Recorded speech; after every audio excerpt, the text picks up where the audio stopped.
Hello ছোট্ট বন্ধুরা, আশা করি তোমরা ভালো আছো। আমি পিয়ালি। আজকে তোমাদের পঞ্চতন্ত্রের একটা গল্প শোনাবো। গল্পের নাম বোকামির ফল। এই গল্প থেকে আমরা শিখবো বোকামির ফল কি হতে পারে। তাহলে চলো শুরু করা যাক আজকের গল্প।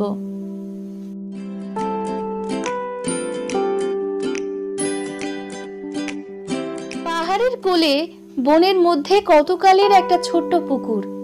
সেই পুকুরের জলে বহু দিনের পুরনো একটা কচ্ছপ বাস করত। তার নাম কম্বগ্রীব।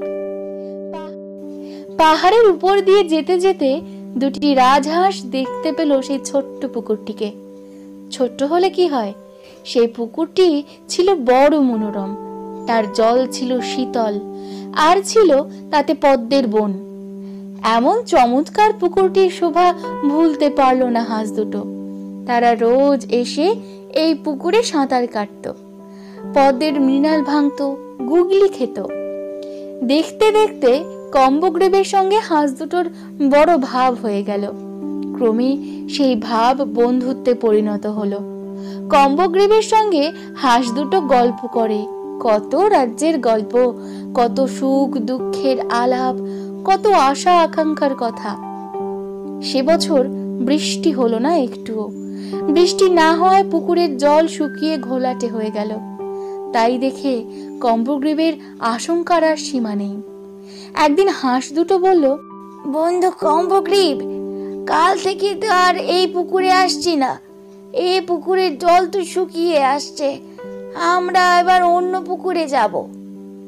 কম্বগ্রীব বলল, বন্ধুরা, দয়াভাবে আমারও প্রাণ যায় যায়, তোমরা একটা উপায় বের করো। হাঁসরা বলল, তোমায় ছেড়ে যেতে আমাদের খুব কষ্ট হচ্ছে, কিন্তু তুমি তো আমাদের মতো উড়ে যেতে পারবে না। এর জন্য আমরা কি বা করতে পারি বলো? কম্বগ্রীব বলল, মনীষীরা বলেছেন, আপদকাল উপস্থিত হলে বুদ্ধিমান ব্যক্তি বন্ধুর জন্য যথেষ্ট যত্ন করবেন। তোমরাই আমার বন্ধু, এখন তোমাদের উপর আমার ভার দিলাম। অনেক পরামর্শ করে তারা একটা উপায় ঠিক করলো। এক গাছা শক্ত কাঠি কম্বগ্রীবকে দিয়ে বলল, এই কাঠিটার মাঝখানটা তুমি কামড়ে ধরে থাকবে, আর আমরা কাঠির ধার ঠোঁটে চেপে ধরে তোমাকে নিয়ে উড়ে যাব। হাঁসরা আরো বলল, কিন্তু বন্ধু, এতে যথেষ্ট ভয়ের কারণ আছে। উড়বার আগে বলেনি, উড়ে যাওয়ার সময় কথা বলবার চেষ্টাও করো না, তাহলে কিন্তু সর্বনাশ। কম্বগ্রীব বলল, সে ভাবনা আমার, তোমাদের নয়। বেশ, তাই হোক বলে হাঁসরা কচ্ছপকে নিয়ে পাখা মেলল। পাহাড় ছাড়িয়ে মাঠ, মাঠের পর গ্রাম, গ্রামের উপর দিয়ে হাঁসরা উড়ে চলেছে কচ্ছপটাকে নিয়ে। এই অদ্ভুত কাণ্ড দেখে গ্রামের ছেলেমেয়েরা হইচই লাগিয়ে দিল। কি অদ্ভুত কাণ্ড!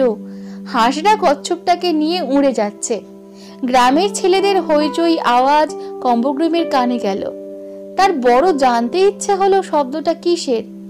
সে জিজ্ঞাসা করতে গেল, বন্ধু, ও হইচইটা? আর বলা হলো না, মুখের কথা মুখেই রয়ে গেল। নিমেষে কম্বগ্রীব ধপাস করে এসে পড়ল মাটিতে। তার শক্ত হাড় ভেঙে গুঁড়ো হয়ে গেল। তার আর অন্য কোথাও যাওয়া হলো না। তাহলে বন্ধুরা, বুঝলে তো বোকামির কত বড় একটা ফল হতে পারে। আচ্ছা, আজকে এইটুকুই গল্প। কেমন? গল্পটা কেমন লাগলো জানিও কিন্তু। বুড়ির মুরগি পোষা। এক গ্রামে এক বুড়ি ছিল। সে গরিব হওয়ার পাশাপাশি ছিল অত্যন্ত লোভী। সে লোভের ফলও পেয়েছিল।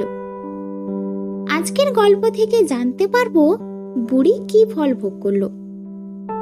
হ্যালো ছোট বন্ধুরা, আমি অয়ন্তিকা। আজকে তোমাদের কাছে আবারও এসেছি ঈশপের দারুণ একটা গল্প নিয়ে। গল্পের নাম বুড়ির মুরগি পোষা।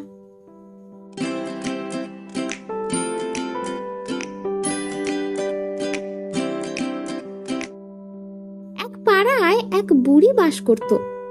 সংসার চালানোর জন্যে সে অনেকগুলো মুরগি পুষেছিল। মুরগিগুলি যা ডিম পারত সেগুলি বাজারে বিক্রি করে বুড়ি যা টাকা পেত তাই দিয়েই মোটামুটি সংসার চালিয়ে নিত। মুরগিগুলোর মধ্যে একটি মুরগি রোজ মাত্র একটা করে ডিম দিত। ডিমগুলো ছিল অন্যান্য ডিমগুলির থেকে বড়। দোকানে গিয়ে ডিম বিক্রি করার সময় সে দোকানদারের থেকে ওই বড় ডিমের একটু বেশি টাকা পেল। বেশি টাকা পেয়ে বুড়ির লোভ বেড়ে গেছে। সে মুরগিটাকে অন্যান্য মুরগির চেয়ে একটু বেশি যত্ন করতে লাগলো, একটু বেশি করে দানাও দিত। একদিন বুড়ি ভাবলো, আমার আদরের মুরগিটাকে আমি যে দানা খেতে দেই তাতেই যদি সে রোজ একটা করে ডিম দেয়, তাহলে ওর খাবার দানা দ্বিগুণ করে দিলে ও নিশ্চয়ই দুটো করে ডিম দেবে, আরো বেশি টাকা আমার ঘরে আসবে।